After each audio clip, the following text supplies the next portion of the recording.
Hi, I'm Erin M. I'm the author of the Brimstone Angels saga, a 6-book series set in the Forgotten Realms, featuring two of your favorite idle champions, Tieflings, Frida and Havilar, and soon also featuring their Dragonborn father,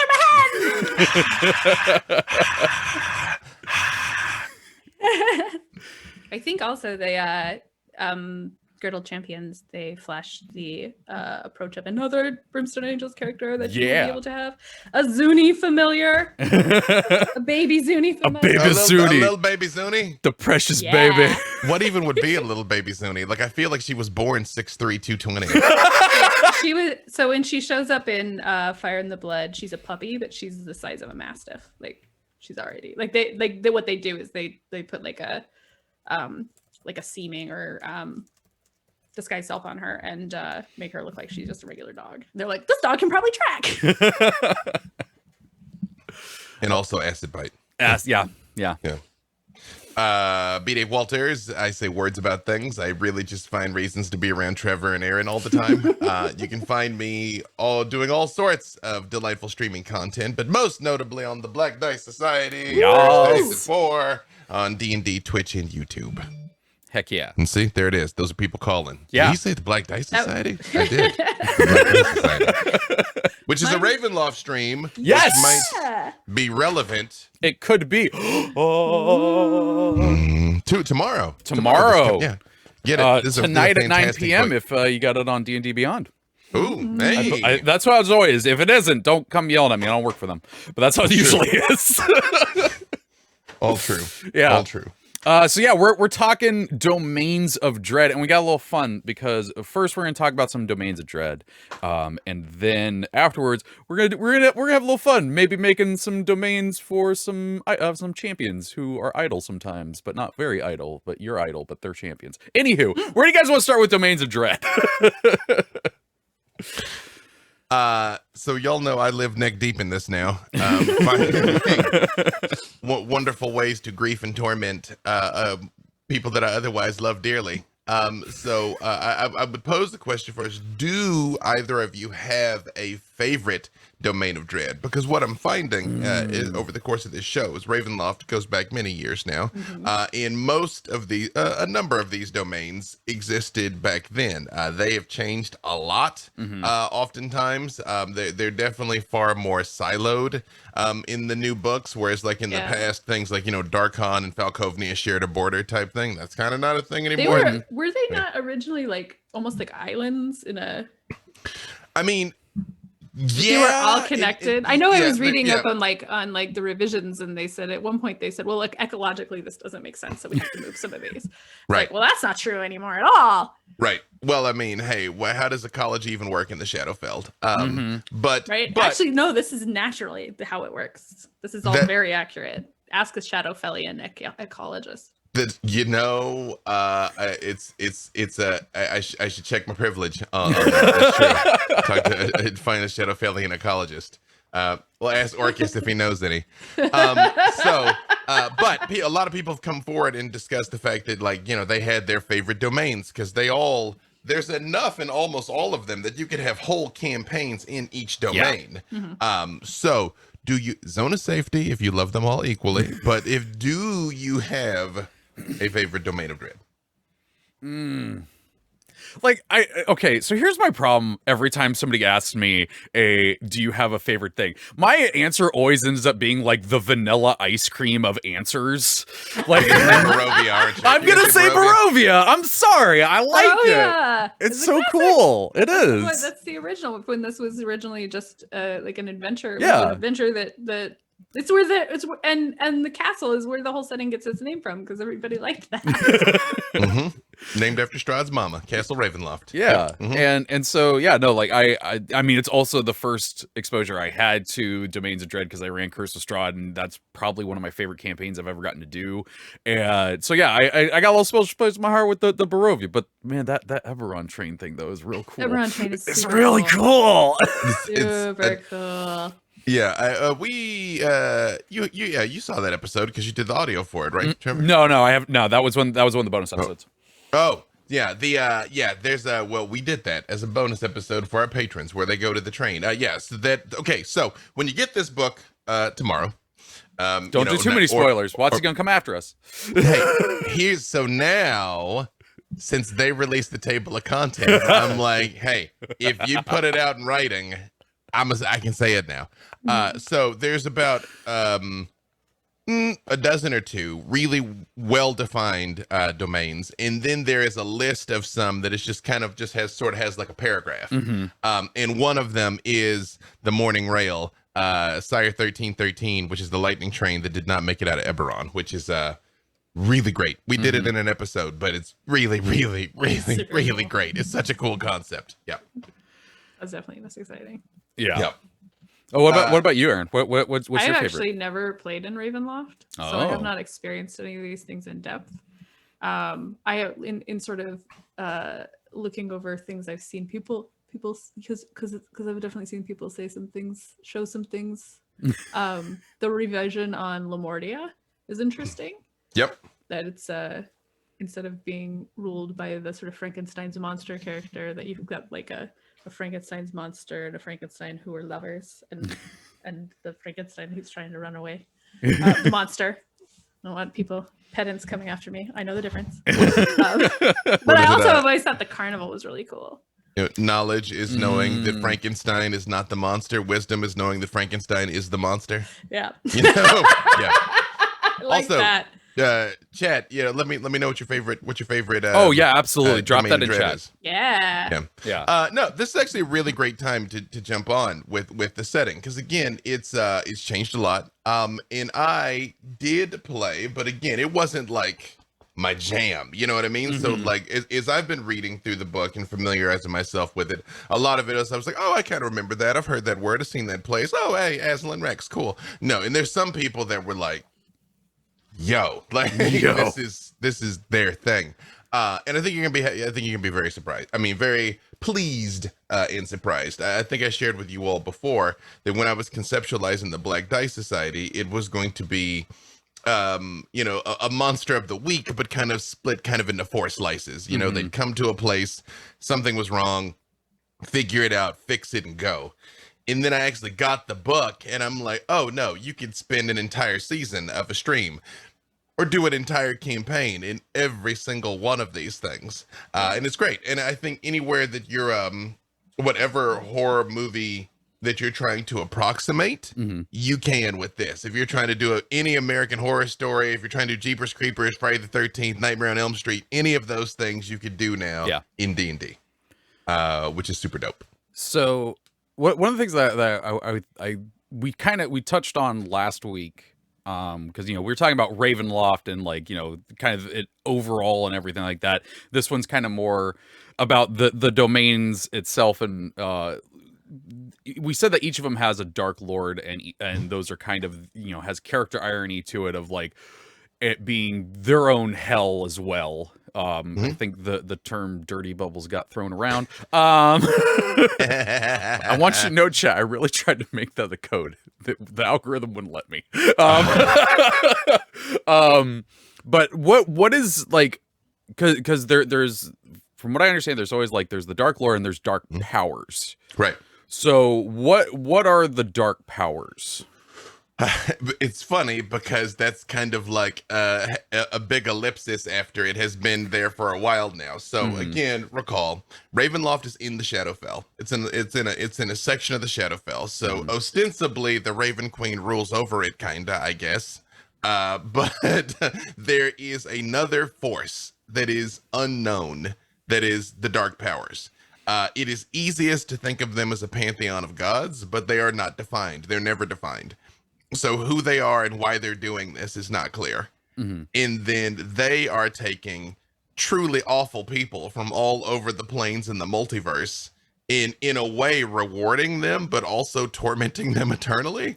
Because again, they get what they want, but it brings no peace. It brings no joy. Yeah. And so the dark powers are the architects of the dread domains. In the sense that they bring these people here, and then out of the mist, it manifests what they thought they wanted. Like Darkon came to be when Aslan Rex first. Hang on, sorry, I'm about to cough. I always appreciate Aslan Rex was in Borovia for a time, and he and Strahd were frenemies for a time. And then there was just like, there can't be two #1 necromancers. So Aslan rage quit and just left and went into the mist. And when he did, Darkon rose up around him. Like, he's like, I need a kingdom to rule. And the dark powers were like, "K," and then here's Darkon, Yeah. Watch how this messes up. Yeah. So almost all of the Dark Lords have stories like that. Usually they did something horrifying, Miss rose up, and then here, this is what you said you wanted type thing. For Falkovnia, Vladeska Drakov was a conqueror. She's just rampaging across the countryside, wrecking faces, building her empire. And she gets to this last place that is going to be the jewel, which was Falkovnia. And then it was like, yay, I won. This is where I'm going to rule forever. And it's like, cool. Cue the zombies, Also, I believe it's pronounced Falkovnia. That's Falkovnia, yeah. That's the way the people's in the Falkovnia talk, and they say it, yeah. Yeah. Yeah, that's a good Falkovnian accent. So from my memory of running Curse of Strahd, a little bit of spoilers here for Curse of Strahd and whatnot, but like, there's the Amber Temple, and I can't remember if this is something that I made up or if it was in there. Are there dark powers that reside in the Amber Temple? Was that a thing? Am I making that up? I mean, they're not there. Yeah. Okay. They're not okay. there. The dark powers are really all around us and inside all of us. That is true. The dark powers were the friends we made along the way. They were the friends we made along the way. Oh, that seems too true sometimes. Too true. I feel like the dark powers really feel that way, and that's what makes this horror, by the way. Yeah. That they were like, no, the dark power was the friends you made along the way. Yeah. For the most part, yes, if you want them to be, essentially, but again, they're not personified because they're not named. Yeah. And what they want and to what end is not clear. Yeah. I mean, this is kind of getting into like what we're gonna do later on with making some domains, but like that's kind of the thing that's really neat and always mysterious for me about the Domains of Dread is that there could be anything in there. Like your DM could just throw whatever you want. Like in Idle Champions, like you might be like, oh, there's an event that takes place in Domains of Dread. I know those. They can do something just completely out of nowhere, and your champions won't know what's coming. It's all true. Yeah. They especially because now there are rules for creating a new Domain of Dread if you want. Yes. And the existing ones have all changed so much.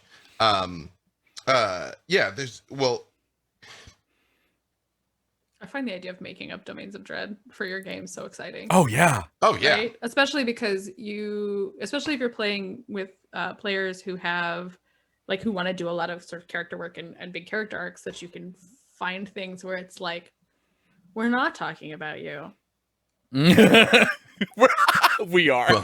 We totally are. That's the thing. A lot of the Dark Lords are unaware of the true nature of their state. They are, and they're sort of, their characters, the Dark Lords, are deeply flawed. Obviously, that's the whole point. Yeah. They're deeply flawed, and their flaws are made manifest as this world around them. So if you have a character and they have a flaw that's sort of similar, you can push them into like some serious psychological movement by being like, okay, but look all around you. Hey. This is like living in that. I don't know what kind of monster would tell that sort of story. Weird. Do something like that. Perhaps Maybe. the evilest DM. Maybe clip this and check back in a few months, Chad. Yeah. But let's look at some of the. We don't have to talk about all of them because they're all they all deserve, honestly, an episode of their own. But of course, there's Borovia. So Yes. okay, but let me ask you this then, Treavor. What is it that you like about Borovia? Oh, I mean, it's the kind of like grim fairy tales, gothic horror fantasy that I love.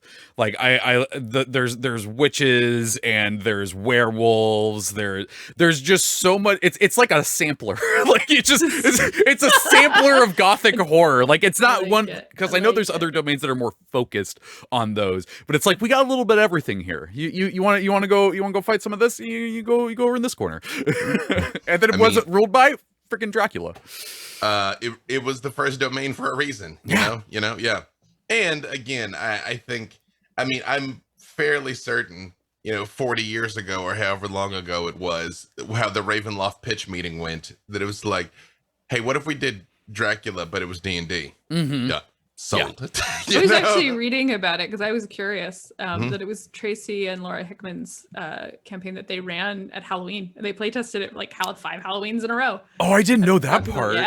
Yeah. And so they were like, we want it to kind of be Dracula-ish, but we don't want it to be sort of just that story. Like let's make it more personal, because it is a kind of the personal horror becoming manifest kind of thing. Yeah. Originally it was called Vampire with a Y, and people kept calling it the Ravenloft game. So that's how I got the name. I love it. It bees like that sometimes. Yeah. Then there's Bloot Spur. Bloot Spur is yummy. You know why? Bloot Spur is yummy? Why is Does it it yummy? sound yummy? Oh no! No! Don't get it! Stop! Don't! No! Is it? Hey! It's not Cibriax. Okay. Yeah. It's this old boy. Okay. Yeah. No. The witness. He's fine. Yeah. That's all. No. Yeah. I swear to God, if you slide a hand to Cibriax somewhere, I'm just waiting for him to go. I mean, that, folks, is horror. See the matching tension? Beat is not even DMing right now, and Erin and I are like, oh God. Make us dance like puppets. Yeah, my the juicy boy. He's never far away. So Bloot Spur is the Mind Flayer dimension. It's like the Lovecraftian cosmic horror madness domain. Love it. Where there was basically because there's only so many elder brains amongst the Mind Flayers, and they all kind of have their regions that they rule over, and one went crazy, and the other elder brains kind of banded together to kill it and banish it. And when they got together to try and kill it, it ended up in the mist instead, and has its own plane, which is where that is now. And so it's filled with mind flayers, vampire mind flayers, all sorts of fantastic, yummy, like eldritch alien horror stories. And a lot of the stories that you can tell in Blue Spur are things like lost memories. So you can do a campaign and it's your character several levels ago because something happened to them that they don't remember, and stuff like that, which is it's good. So yeah, demonic godbrain goodness. There it is, also, and we talked about this before too, that there's the in each of these, you can have players that are from here, and all of them basically have like, why are you alive? Like there's like a question like, yeah, how'd you make it this far? Like you need to ask yourself some questions here. For as far as I can tell, also, there are no characters from Bloot Spur. I mean, I guess you can, you just maybe shouldn't. Maybe shouldn't. Yeah. No. I'm just trying to imagine what that would be like, in my brain spinning, which is pretty Blitzbear, actually. It's true. I'm like, that's how they get you. Yeah. It's I mean, I won't show you the picture. It's very Lovecraftian. If that's the kind of story that you're after, then Bloot Spur is the domain for you. Then there's Borka, which is the domain of desire and deceit in Borka. Borka is kind of like again, this is one of those things that I'm like threading the line of like not too many spoilers and stuff. I think this is it's almost more like a more Victorian Borovia kind of. Okay. Because Borovia is, if you're not at the top, there's only the bottom in Borovia. It's kind of crappy for the common people. But Borka is it's a little more civilized. You can have there's 2 Dark Lords in Borka. I won't tell you anything more about them other than the fact that there's 2. But there's a lot of stories of like nobility and corruption. You can do a lot of steampunk stuff in Borka too, because they're like kind of a higher technology level. I like it. I like it. Yep. Mm-hmm. Cool. I'm rambling and trying not to take up all the oxygen. Oh, here. it's okay. You have the book, so Yeah, you have the book. Like, we're reacting. yeah. You're reading off names and telling us things, and we're reacting to it. That's some lore. That is, well, it's true. Because I know, I'll say this. I know we don't have time to go through each one of them. Why don't you pick out what you think are the highlights of the domains, and give us like a little thing about it? Because I mean, obviously there's the carnival, and then you use that in Black Dice Society. I did. The carnival is dope because it can move, and the carnival can go into other domains. The carnival can actually leave Ravenloft if it wants to, which is interesting. And I like this one because there's a lot of this. So again, all of these are sort of like a jail, a prison, some sort of persecution happens for the Dark Lord there. And in the carnival, there's a place called Pitwick Market, which is kind of like an alleyway of shops and stuff that like sets up near the carnival.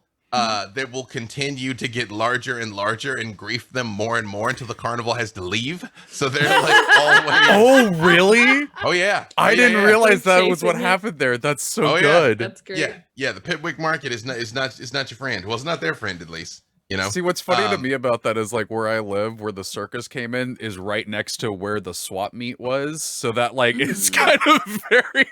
It's like that. It's like that. Mm-hmm. Now you get it. Yeah, they were antagonizing the circus people.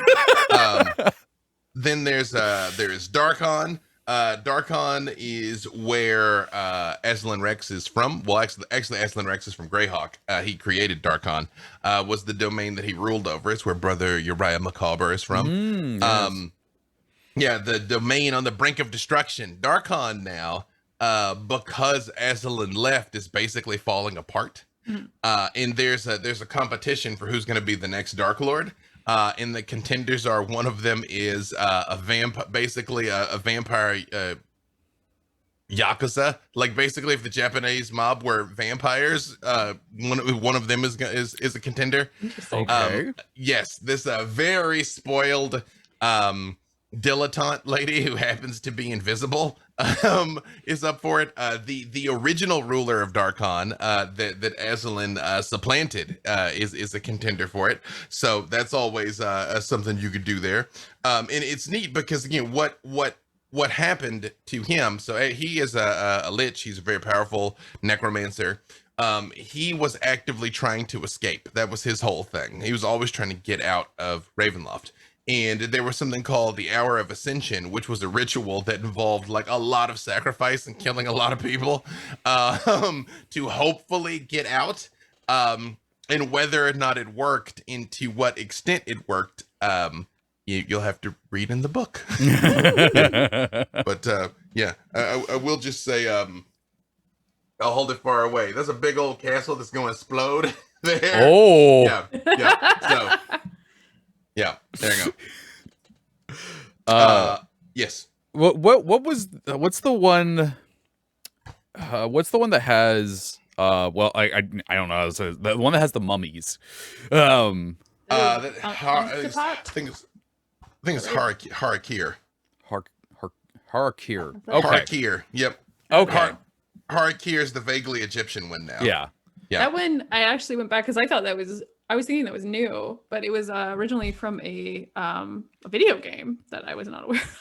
It originated from a video game? I think so. Maybe it wow. wasn't. Maybe it was in the campaign setting first. I mean, I'd believe it. But yeah, Ravenloft Stone Prophet. That one I'm interested in because again, like, we're talking about ways of doing movies and stuff in it. Like, I love The Mummy. I love that movie. That movie is a gem. Yep. Agreed. Just be like, okay, players, just make your Rachel Wise and and keep a necklace with lots of religious symbols. Yes. Yes. Just roll down the list until I'm half surprised Uriah doesn't have that. True, because he only needs the one. He only needs the That's one. why he only needs the one. Yep. Yeah. Yeah, Yep. Harakir is the non-specifically vaguely Egyptian one now. Where yes, there are the swirling deserts and sand pits. It is the domain of the ancient dead. So if you want to do like Tomb Raidering and things like that, the Dark Lord of that one, Pharaoh Unctopot. Octopot? That's what I remember. Pharaoh Unctopot. Yeah, looks really cool. Really cool. Yeah, it is definitely worth checking out. It's which I know we talked about this last week, Erin, that this the vaguely Egyptian horror thing has a special place in your heart. Mine would have been cooler. See, it's not too late though. You can still tell your story now. It's true. Right, I can make my own Domain of Dread. Yeah. Theater of Souls in. It'll be bad. Exactly. I will grant like the I've seen the picture for the Pharaoh and it's pretty cool. Yeah, it is incredibly cool. Then there's Haslan, which is basically Dune. Yeah. Really? Yeah. Even got well, no, I won't show you the Oh, sandworm. There's whoa. sandworms. There's sandworms. Oh. Yeah. Haslan's basically Doom. You want to go the full Sleeper Must Awaken, the Mishak Haderach. See, I love Dune, but I also hate that my brain immediately then goes, well, you have to make a Beetlejuice character come from there, so you can be like, I hate sandworms. And also Anakin Skywalker. And they Oh get my to be God, yes! just together the entire I think you're time. putting a party together here. There it is, Beetlejuice and Anakin on Dune. You could have that now in Haslan. That's our gift to you, chat. Yeah. I hate that. It's great. I think it's Ekath or Ekath, which is vaguely Chinese. Which I feel like they did a good job of, because again, if you're not careful, it's easy to trip over this kind of thing. It already puts me in a weird situation because I love Chinese culture and martial arts so much. I want to go there so badly. But I will be doing no accents if we go to ECAT. Yeah. Like they're all just gonna sound like Midwesterners. Like, oh, hello, welcome to ECAT. Yeah. I do really quick though have to call out Xavier Cates comments says sandworms are coarse and irritating and they eat everything. That's true. That nearly killed me. Yep. Yeah, but yeah. Then there's Kalakari, domain of betrayal and revenge, which is vaguely Indian, but it's also got like a lot of anthropomorphic creatures like tiger people and like fox people and stuff like that who would live there. And that's really dope too. So yeah, that's cool. There's dozens of them, but I know we were also going to talk about some other ones that and here's the other problem. I got two problems. On the one hand, I'm trying not to mention too much about the domains and spoil the book. Yeah. I'm also trying not to mention too much about some of my own plans for the Black Dice Society. I know that's why I pivoted away from Falcovnia. But say, although for sharp-eared listeners, you still might have already gotten some clues about some things that are coming down the pipeline. There you go. But yes. So yeah, we'll if you got any more questions about some of the domains and whatnot, be sure to drop them in the chat, and our awesome mod Jay will grab them, and I might get a chance to ask them later in the show. But we were going to talk about making some domains for some of the champions. I wrote down two. I was gonna say you did your homework. One thing. Since it wouldn't be us if we didn't do things out of order. We have an announcement that we didn't make. Are we making the announcement at the end? We're gonna do it at the end. Yeah, we're gonna do that one at the end. Hey, stick around to the end. We got an announcement, kids. Yeah. Okay. Yeah, there we go. That was you're better at foreshadowing than me. But yeah, I wrote these two down because I knew I wasn't gonna remember them otherwise. What champions would you like to do? I want to know what you wrote down. You want to know what I wrote down? Yeah. Okay. So I'm also kind of like, I feel like chat should say one. And oh yeah. Okay. Chat. Tell you what. I'm gonna talk about the two that I got. Avalar for certain. Chat. Put in some champions. We'll make it alignment aside because normally it's about evil characters. We'll put alignment aside. The dark powers decide to branch out and torture everybody. Equal opportunity antagonist. I love that B-Dave is oh god, I can't, that's a tangent I can't get to right now. Anyhow, so I'm gonna go with the non-funny one first. This was one that popped in my head, and it was for Black Viper. And it was mainly because of the character irony and the imprisonment and everything. I thought it'd be fascinating for Black Viper to have a domain that was this sprawling metropolis that was always plunged in night. Like the moon's always out and everything like that. It's always this beautiful lit city and everything. Perfect time to go burgle. But she's the ruler and everybody knows it, and they love her so much they just give her anything she wants and ruins anything of burgling anyone. And to make matters worse, every time she goes out as the Black Viper, everyone treats her as a superhero, and she somehow gets credited with saving someone. I thought that one would be fun. See, I'm wondering what would be a greater torment for the Viper, to be known as a superhero or to be completely forgotten. Yeah, no, that's fair. Interesting. That's fair. Yeah, she goes out and people are just like, who are you? Yeah. Right. Yeah, and she always gets caught. Yeah. But it's like doesn't even get into trouble. It's like, get out of here, you kid. You know? Before we tell the queen that we all love and adore as we go to like make offerings unto her. Yeah. 100%. I can see it. I just loved the idea of her like eyeing somebody's bracelet, and they know, they're like, oh, here, have it. Damn it. She's like, okay, I'm gonna go for it. Like, they're like, oh, you like that? That's when she gets to the point of executing the plan. Yeah. Or like, you know, they have to go along with it. Like when a kid offers you like a toy donut or something, you go, oh, hum, you got me again, Black Viper. See, that could actually be where like some of the horror comes from for the players, is that like if they don't accept it, they turn into a monster and try to kill them. That is true. Yeah. Yep. Wait, but I need to know what would Havilar's domain be like? This is actually a good question, and I hadn't thought for some reason. Or I thought about, like Mehen. But the thing with Havilar that's tricky is there's a line in the book where Frida's patron, because Havilar is actually the one that summons Lorcan originally, and she says, "Why didn't you make a deal with Havilar?" And he says, what your sister wants is always in her reach. She doesn't think that far out ahead." So what is the thing that Havilar wants above all other things to the point where it would consume her? And that's hard, because I think Havilar is like, I want to fight stuff. I want to eat good food. I want to like be with people who think I'm neat. Like, and so it's all very close. So what is the thing? How do you turn that into something horrible? I mean, what place where perhaps she's like perpetually being challenged? Okay. I don't know, because I think she likes a kind of challenge. But Garwar has a suggestion. Okay, I thought of something. But I'm hearing Garwar suggests Havilar's domain of dread would have chat books, but all the steamy bits are blacked out. Everyone has fancy dresses but her, and everyone is a better fighter than she is. Okay, I like it. I do think. Okay, so I think it's a domain where she has lots of things to test her skills on, like fighting. Where there's like everything, all the sort of creature comforts she might want, but no one ever notices when she does stuff, and if she ever brings it up, they want to talk about Frida instead. Oh my god! Because again, it is supposed to appear like you got what you wanted, until you sort of you dust off a layer and you're like, oh, but I didn't. Exactly. Yep.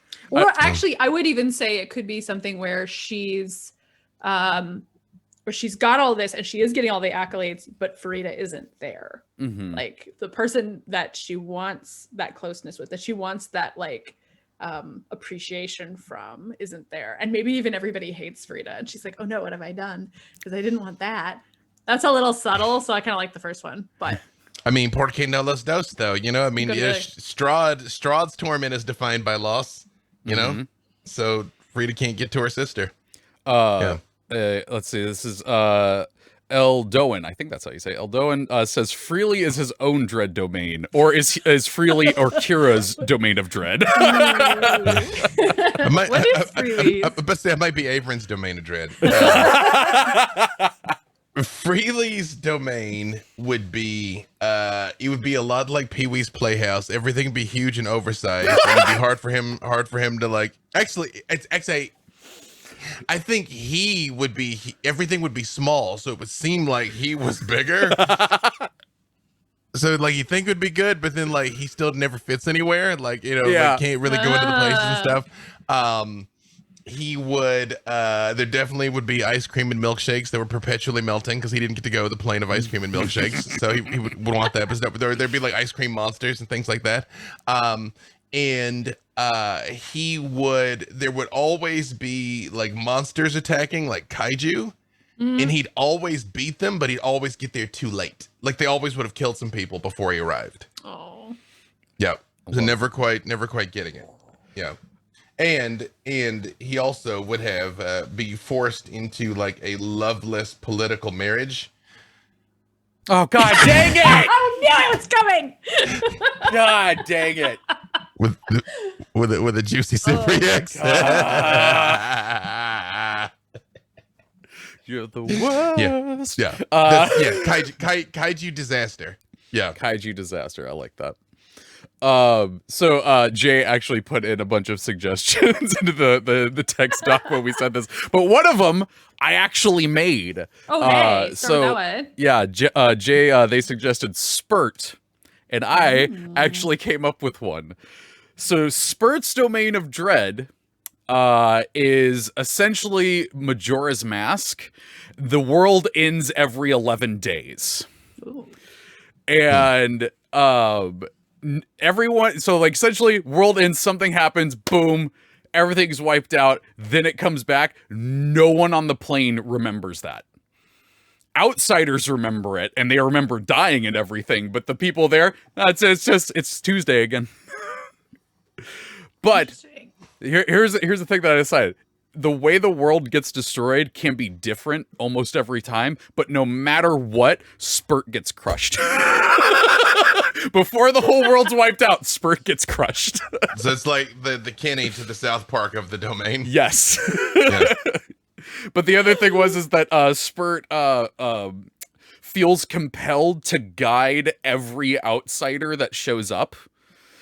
And so that he thinks it's just great, like that's just what he wants, but really like that's part of being the Dark Lord of his. He has to show all the outsiders around and makes no reference to the fact that the world's about to end in 11 days. Ooh, if they die when they're in the town, do they become insiders, or do they? No, they get reset back to coming into the domain itself. Oh, got it. Yeah. Awful. So somebody said Groundhog Day 2, the Dooming, and I love that.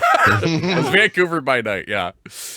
No, I do love the games that are the stories and stuff that is like a looping time loop, but also like, Spurt 11 days. I love that one. Chris Perkins doing that voice filled me with joy. And if I could just get him to do that in a game all the time, perfection. 100%. Yeah. Stick him in a time loop. Yeah, stick them in a time loop, exactly. Let's see. I'm trying to find ones that are specific to this thing right now. Kaz is 335. Can Spurt's domain be force reset by killing Spurt early? No. The whole thing is it's the world itself. Then you just don't get the squirt crush warning. Yeah. It's coming.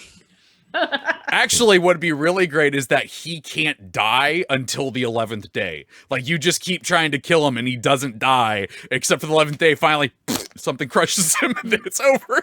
And the cycle begins again. Yep. Okay. I haven't seen any other suggestions for other champions, but Jay did but Jay has one. Okay. Jay, okay, this one I feel feels a good one because he's got a show on this channel, and also B-Dave does shows with him. What is Avrin's dread domain? Ooh. So we've gotten glimpses repeatedly at what the end looks like for Avrin. I think it's very similar to probably Lamortia. In the sense that, like, we've seen that he had a place for himself in Sigil that was almost like Jabba's palace. We've also seen that they're off in the distance, like eventually he just gets old and Sophia's inexplicably turns into a tree. I still don't know why Sophia's becomes a tree. It's happened like 4 times and I still don't understand it. So I think Mr. Freeze. He's Mr. Freeze. He has found, like, Sophia's is going to die. He finds a way to suspend her and is trying to find a way to bring her back. And he's got all this arcane power that he can do anything in the world with except save her. That's Avery's dread domain. Yep. I do have to say this one. Who is this in the chat? King's. I can't read it because my eyes suck. But somebody with Kings says Avron's dread domain is just 1998 Hot Topic. But Obo Lauren, who may also know a few things about this. Some insight, yeah. Not specifically about Avron, but says Orkira already saw her dread domain in Heroes of the Plains. Tell Beadabe to talk about the alternative Waterdeep. Ooh. Oh yeah, I suppose that would be her dread domain. It was it was the zombie apocalypse. Honestly, it was Falkovnia. It was completely overrun. And she was a full-scale gold dragon, and Waterdeep was the last remaining human settlement, and she had to spend all day or all night flying around, fire breathing a ring around Waterdeep to stop the on-crushing zombie hordes, and then she had to sleep during the daytime when they weren't around. Yep. Wow. That's wild. Yep. It was rough. Sorry, Vancouver by Night said, if you kill Spur early, then he just shows up in time to get crushed. You go through the whole 11 days like, guys, I'm back! No, that is good. I like this. What is this? Waterdeep, Dread Domain, Water Shallow. Well played. Well played. Yeah, I think I think the thing to remember with the dread domains is that the torment is subtle. Like again, on the surface, it looks like they got what they want. It looks like they rule with an iron fist. You have to like get down in it a little bit, and it's like I'll tell you now, because theoretically well I don't know if it's going to come up in Black Dice Society or not, but the book comes out tonight, so you're about to find out. In Falkovnia, all of these zombies that are attacking, Vladeska Drakov recognizes every single one of them. They're all people she and her army has killed. Like, it is literally her personal torment comes back every new moon to attack again, which is a secret. She doesn't tell anybody, but that's why. Like, things like that. They're just like, yay, I finally have an empire to rule. I got it. And it's like, well, here the bills due. Stuff like that. Yeah. I like it. Well, let's go ahead and see what chat's been up to while we're talking chat. some lore. Let's see. Wait. Oh, hang on before you do. Let me just make sure that, I mean, of course, there's so much to say about all of them. But just make sure there's not any one in particular that I want to call out that we didn't get to. Yeah, there really is whatever you want. I think Demitliu, which is like the messed up masquerade ball. That's wild. There's one that has anthropomorphic evil puppets. That is my wife's dread domain. Yeah, that's the thing now. You want to play Child's Play? There you go. No, thank you. So that's in there. Groover by Night, this was in reference to saying that, you can do horror movies in the dread domains. And their suggestion of a horror movie is Mean Girls. Ooh. Mean Girls by Night? Yeah, and then Jay put in here, I feel like Regina George would be a great Dark Lord of the Mean Girls dread domain. God. Except Regina George, some supernatural powers. Except there's never a Wednesday and you don't get to wear pink. Oh. It's always just perpetually Tuesday. It's in the Mean always Girls Tuesday. I feel like it could be, so you have a Regina George, a Dark Lord, and then you have these sort of sub-plastics Dark Lords, right? And one of them gets the idea to kind of topple her and push her out, and the other two slide in, right? And so as soon as she gets this one back in place, one of these other ones rebels. So her position is supreme, but it's constantly trying to kind of control all these people who do not like her fundamentally. See, that also makes me want to do it. But with vampires. That makes me want to do a different one though, and have base a bunch of Dark Lords off of Heathers. Who's the ruler of this land? Heather. Who's the ruler of this land? Heather. Let's see. They would be invaded by the lands of Karen. Alias Buck says, so basically the dark powers are the Force. Where's my lightsaber to fight vamps? That is called the Sunblade. It is called the Sunblade. That's really, true. it's a really cool. I may have killed a player character with that. It's true. Yeah. It's not it's the dark side of the Force. Yeah. Yeah, kinda. I mean, I could see the, you know, a lot of stuff they do with dark side stuff in Star Wars working with dark powers and dread domains. Yeah. No? Oh, you could very easily tell a Star Wars themed Ravenloft campaign that was Sith leaning, or at least the perpetual temptation to give in was there. You know, Warlock packs free and easy. Can I interest you in a little Eldritch Blast? It is really nice. Let's see. I enjoy this game of take a thing that you don't think of as horror and make it a Ravenloft. I do too. Agreed. And there was one character, because I didn't talk at all about any of the major characters, but there's one called the Caller, which is this primordial power that kind of exists independent of the domains and is manipulating them to some unseen end, and is just like there to mess with people and mess with players and characters and literally lead them astray, theoretically at the behest of the dark powers, but nobody knows why. I'm here to tell you the Caller's your friend, and whatever they offer you should just accept. 100%. Yeah. Vancouver by Night, or not Vancouver, this was Cassie's 335. D&D needs to just bring out a line of Cypriac soft and juicy sweets in various fruit flavors. Ew, shame on you! Shame! No, stop that, B-Dave! Ew. Cassius, you should feel bad. That's jelly all down at the bottom anyway, so it's fine. Oh, no. You got such a mad face. He's a mad face, Cypriacs. Such a mad face. Kool-Aid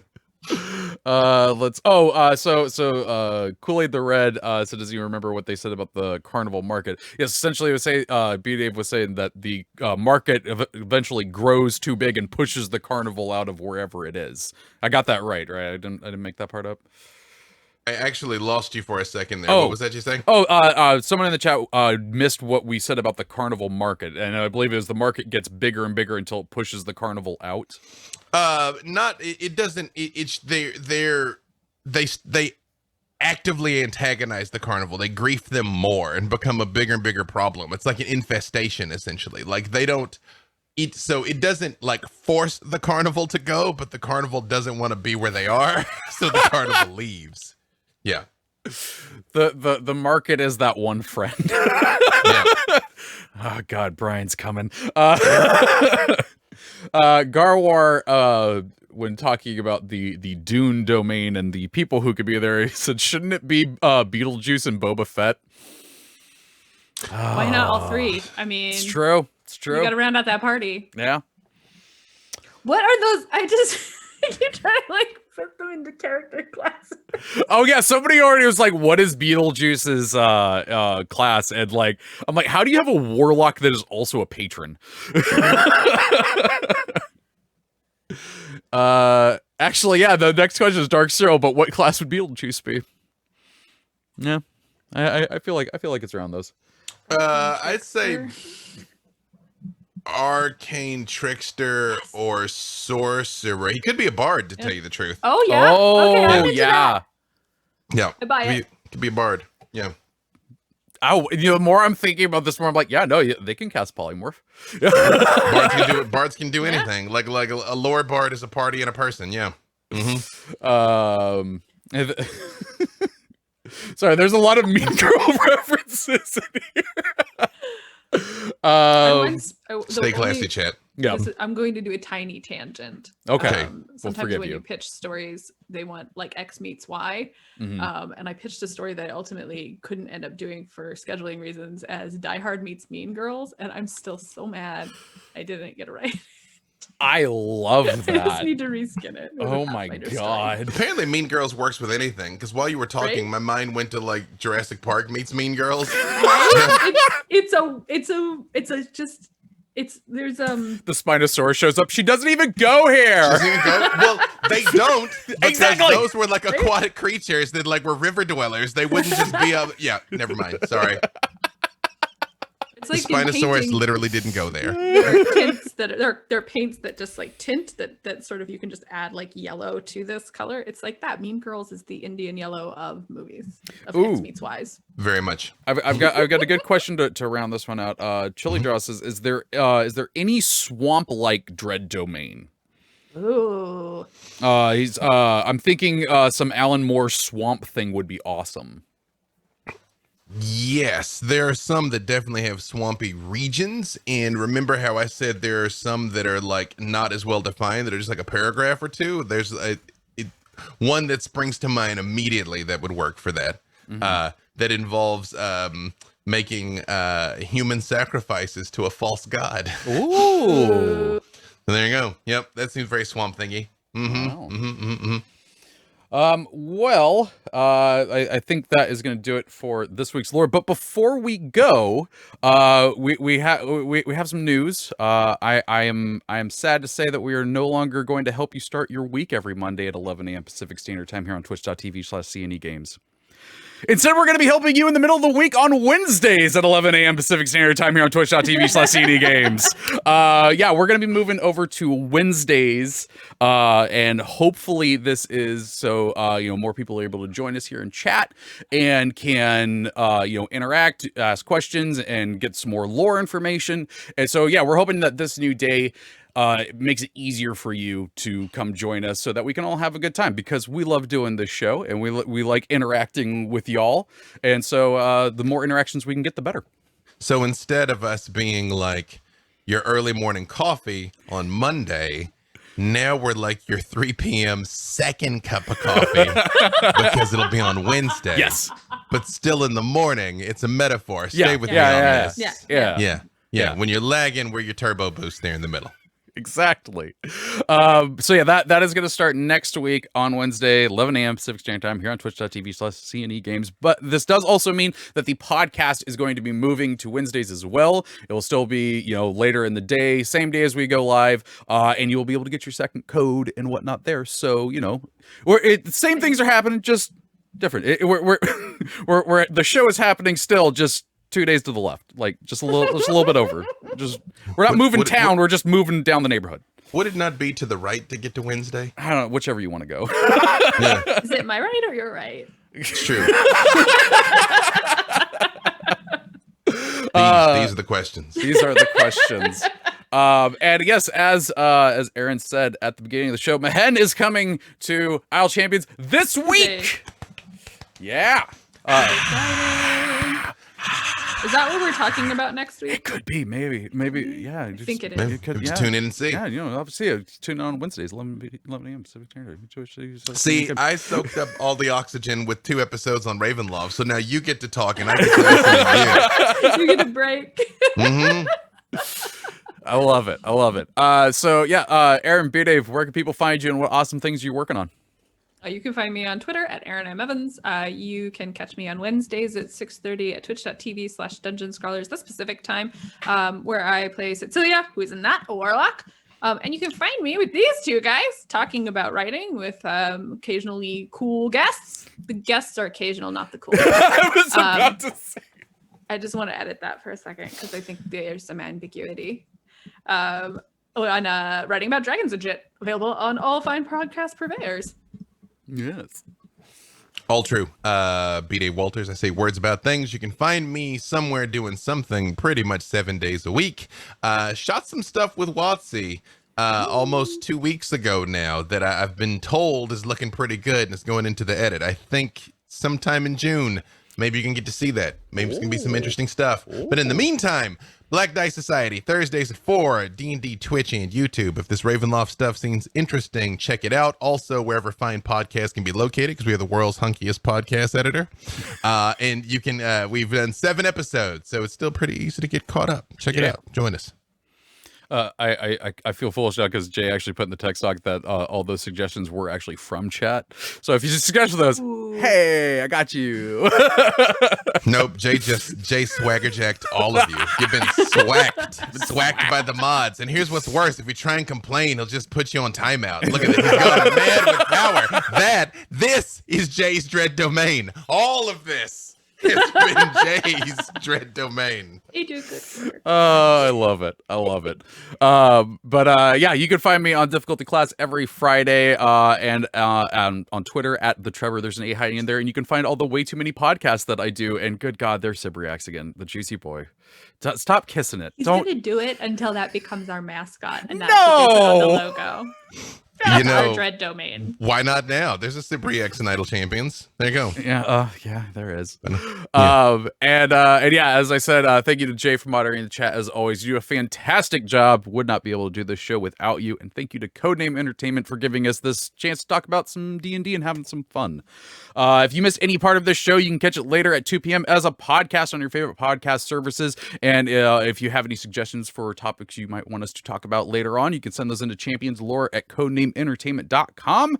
Let's see what we got schedule wise. I know some things and some stuff are happening this week. Satine Phoenix is going to be on Bardic Inspiration on tomorrow Tuesday. Yeah, words are hard. And stay on target. And Satine Phoenix will also be on Idle Insights on Thursday as well. And we got regular schedule this week until next week when the three of us screw it all up and show up on Wednesdays. So get used to it this week. Next week, let's all jump off. into the middle. This is our spot now. Yeah, just which now. This is C&E Games Dread Domain when they were like everything's fine, but these three keep messing things up. Every time we get it right, they mess it up again. They keep talking about freaking the dating games for demon lords and stuff. Hipster beholders. Beholders. Yep. I'm just saying. They could take that and make that into another event. We're just giving them content. Right there. Yeah, 100%. For free. Bonus. Yeah, they're not even charging for those gyms. But that is going to do it for this week. So until next week on Wednesday, 11 a.m. Pacific Standard Time, twitch.tv/CNE Games. Champions out.